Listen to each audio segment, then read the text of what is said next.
Hello, this is Roland. Welcome. Today I want to talk about prayer. This is my fourth video in the series, and I've said that you need to be in the right place or the right space. Now, what is that right place or right space? Well, I can tell you in a nutshell. And the most easy way for me to tell you is by telling you what's not the right place or the right space. Okay? The right place or space is not in your imagination. It's not in your imagination. God is where thoughts are not. Your imagination is like a no man's land. And who knows where those thoughts come from? Who knows? Okay? And your imagination can play tricks on you. You know, maybe you can remember when you were a little child and you woke up during the night and there were some shadows moving and you became afraid that it was a monster. It wasn't a monster. Why, it was just the branches, the shadows of branches blowing in the wind. Maybe you called and your dad came or your mom and they said, no, it's just the branches blowing in the wind. Or you heard noise and it turns out it was branches scraping against the wall, that sort of thing. Okay, so your imagination can play tricks on you. Yeah, how many times have you, for example, have you ever thought ill of someone? In other words, you thought someone had said something behind your back, or you thought they were making fun of you, or you thought they had said something mean about you. And then you imagined all kinds of awful things to say to them to get even. And then later you found out that it wasn't true at all. You had gotten the wrong information. They hadn't said anything about you. They were completely innocent. And you feel really bad. Well, that's the tricky imagination. Okay? So, imagination is not where you're going to find God. Okay? You will, the mystics talk about setting aside images and imagination. And that's what they're talking about. Because God does not dwell in the imagination. And while we're on the subject, now you can see what's wrong with so many meditations. The other day, see, I like to be in the present, not lost in my imagination, and not lost in thinking about the past or worrying about the future, not lost in planning and scheming, but to be in the present. Okay? And one thing that helps me to be in the present is to become aware of my hands. Okay? If I become aware of my hands, like even now as I'm sitting here, I'm becoming aware of my hands. My hands begin to tingle a little bit, perhaps feel warm. Okay? When you're aware of your hands, they begin to tingle a little bit. And then as you notice that tingling, the warmth in your hands, it helps to anchor you in the present. It feels good, actually, to be aware of your hands, to be in the present. Then all of a sudden you notice little noises around you, a bird singing or a computer hum or a little sound of wind or something that you hadn't noticed before. You know why? Because you were lost between your two ears, lost in that no man's land of the imagination, where you were worried about the future or rethinking what happened or planning and scheming, you see. So hand warming is very good. It's very simple. Just become aware of your hands. Your hands can be in your lap. Okay? They can be in your lap. You can also have your hands like this.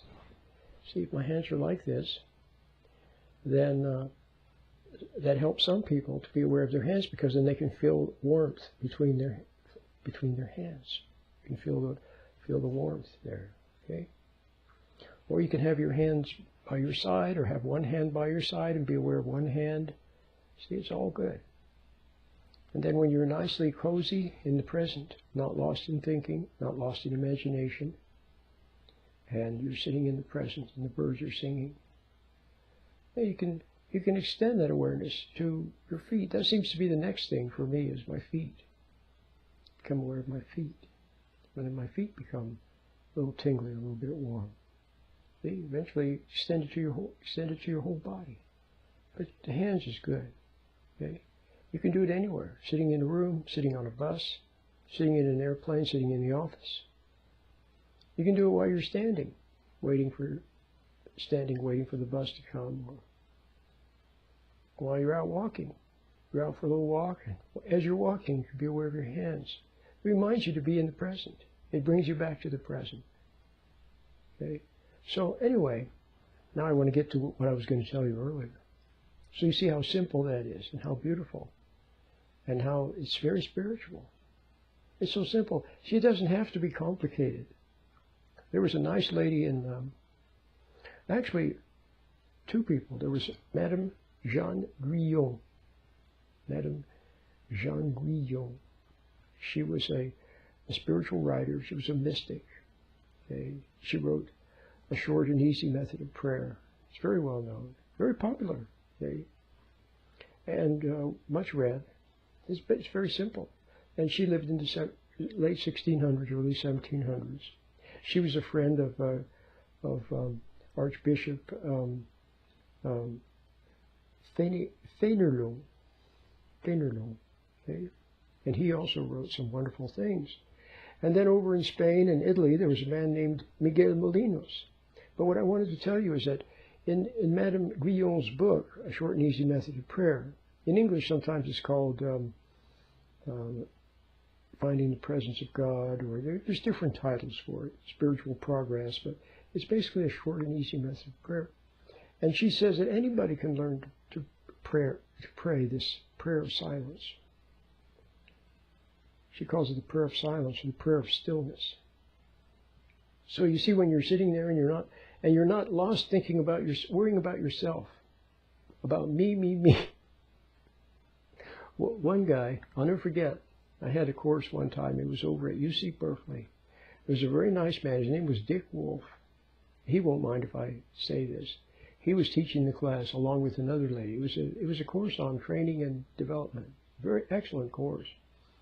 But he said that everybody you meet is walking around with listening to the same radio station, WIIFM. And everybody said, well, what's that? He said, what's in it for me? What's in it for me? So can you see then the selfishness and the foolishness of thinking that you can figure things out and make things happen and come up with answers by hiding in the imagination? See? Well, it's not so good, right?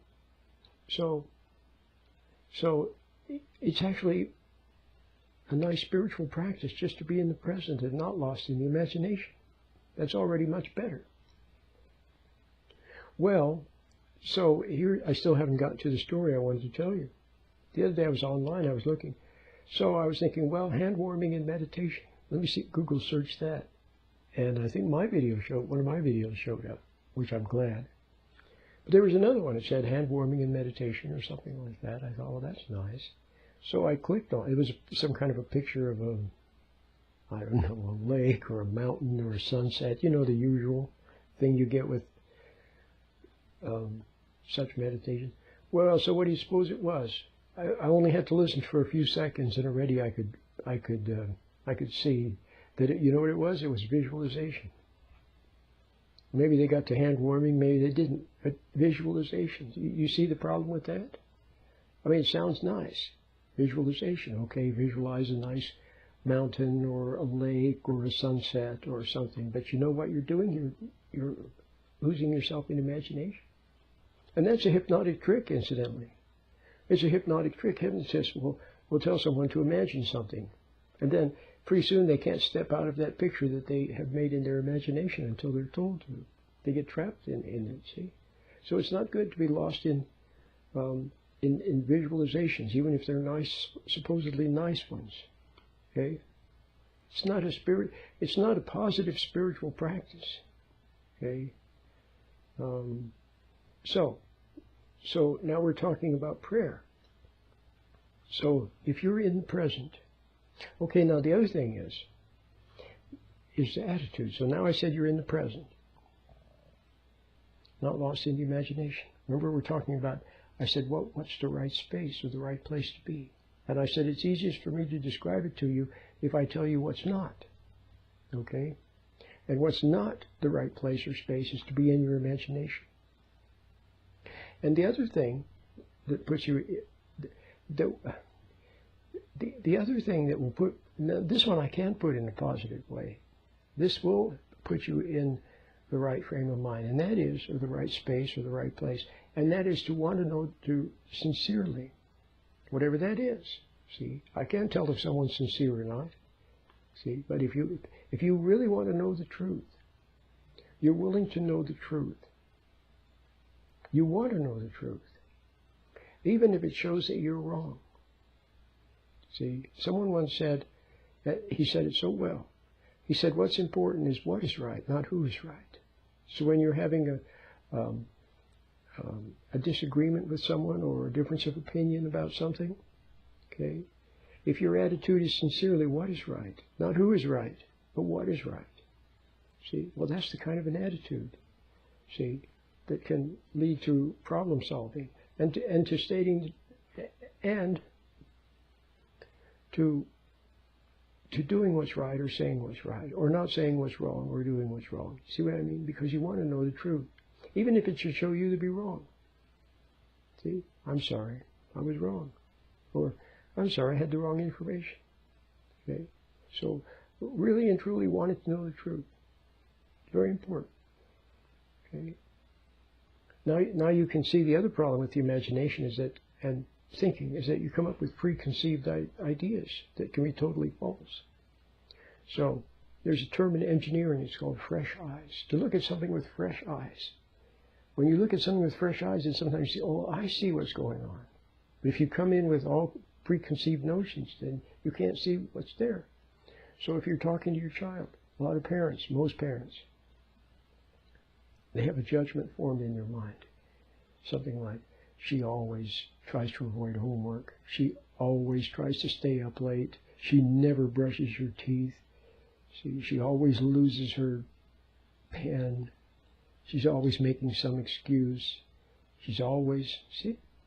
Or she never helps me out, never asks if she can help me after the dishes, do the dishes after dinner.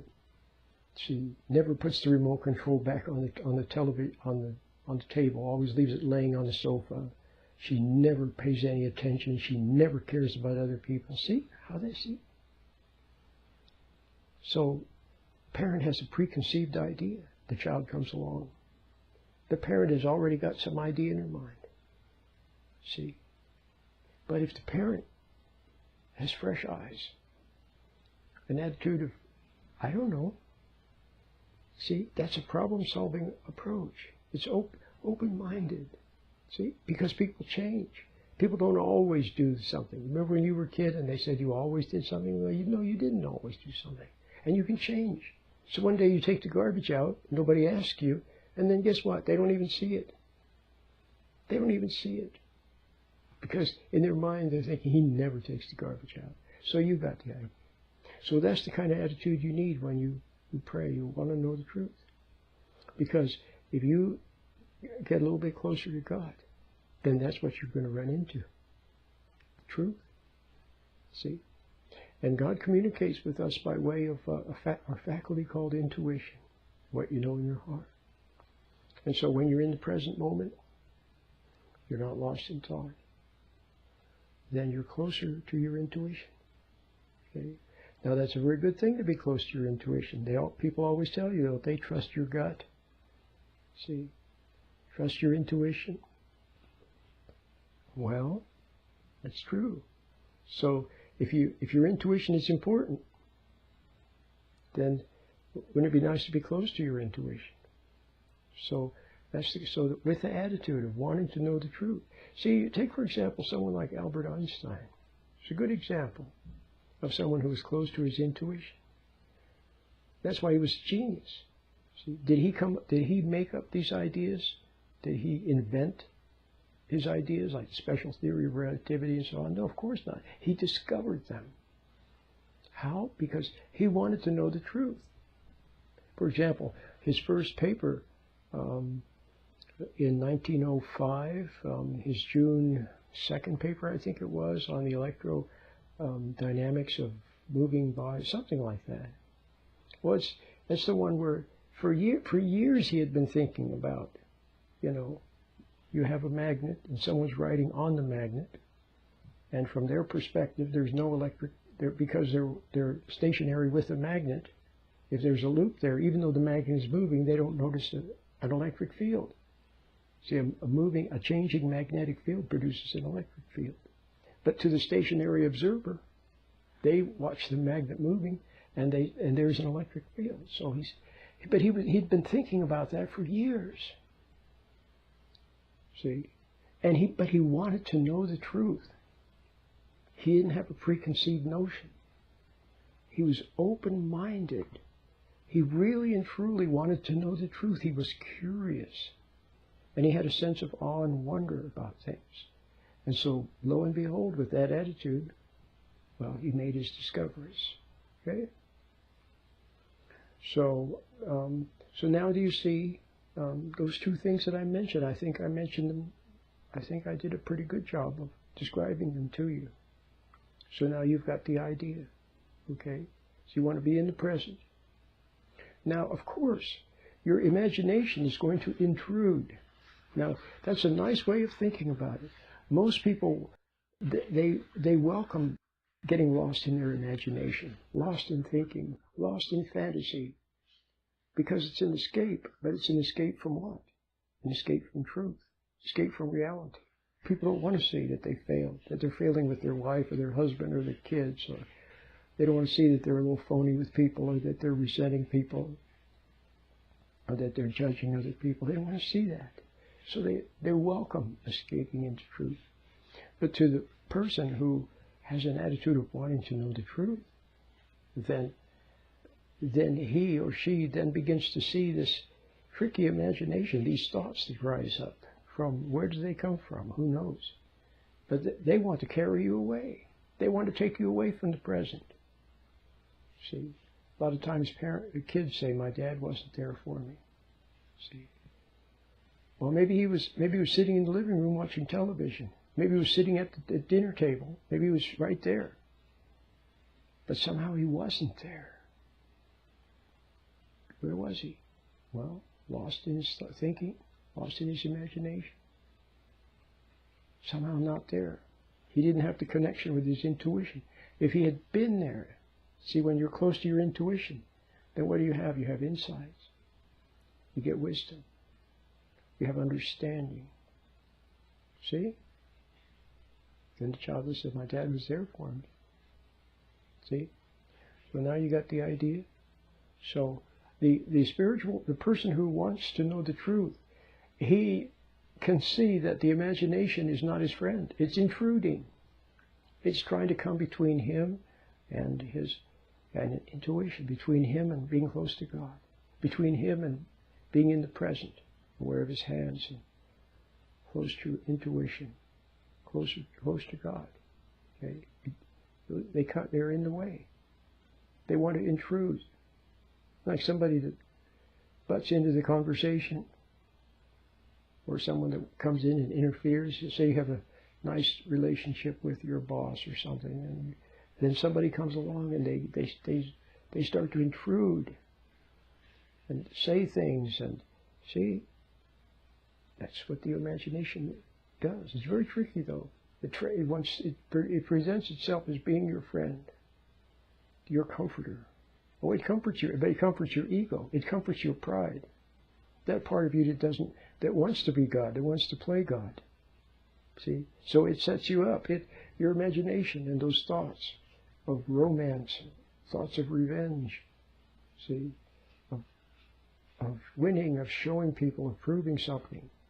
Why, they're catering, they're court jesters, catering to your king ego or queen ego. And all they're doing is building you up for a fall. They're putting you on and building you up, and separating you from your intuition and from God. So now there they are. So there you are. And so there they are. So what do? You don't want to struggle with them. Because if you struggle with them, you give them power. Okay, that's what you've always done. If you did see that they were interfering, then you tried to struggle with them. Now what you do is just watch them. There it is. There are those thoughts looming up, and all of a sudden they carry you away for a moment or two. Or in the beginning, they might carry you away for a minute. Then all of a sudden you snap out, and you realize you were lost in thought. You were lost in imagination. Now you're back in the present again. See, you just keep snapping out through observation. No effort is required. You just see that you were lost, and now you're no longer lost. See how simple that is? So that's prayer. See? Now listen to what Francois Fénelon said. He's very good, Francois Fénelon. You should read some of his things.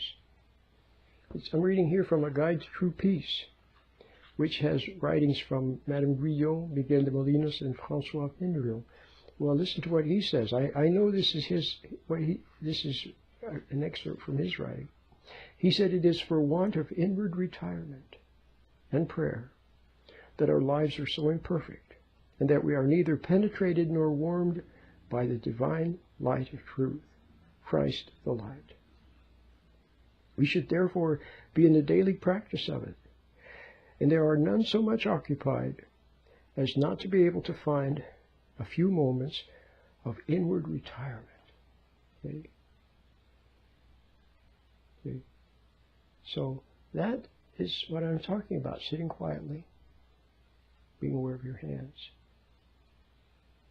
And it's what he would call inward retirement. See? You're not reaching out into the world for something.